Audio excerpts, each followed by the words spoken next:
Možda nisi čuo Platonovu alegoriju o pećini, a izuzetno je važno. Pogledaj dobro ovu sliku. Zamisli grupu ljudi koji su zatvoreni u mračnoj pećini. Sede vezani lancima i mogu gledati samo zid ispred sebe. Iza njih gori vatra, a ispred vatre prolaze ljudi koji nose predmete i bacaju njihovu senku na zid. Zatvorenici čuju samo glasove i vide senku na zidu. Oni nikad nisu vidjeli ništa drugo. To je za njih život. I sad zamisli jedno od njih se oslobodi i okrene se i vidi pravu vatru i predmete.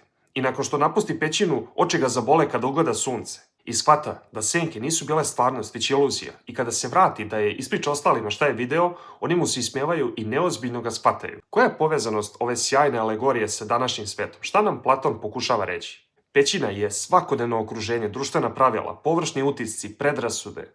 Ono što mislimo da je istina, jer to svi ponavljaju, vesti, mišljenja, statusi, reklame. Oslobađanje okova bi bilo proces učenja, filozofsko mišljenje, samospoznaje, a također povezivanje sa Bogom. Jer imamo primjer u Bibliji gdje Isus kaže i poznaćete istinu i istina će vas osloboditi. Sunce prema ovoj alegoriji bi bilo istina, ono što se vidi tek kad se izađe iz tame. A šta bi bila vatra?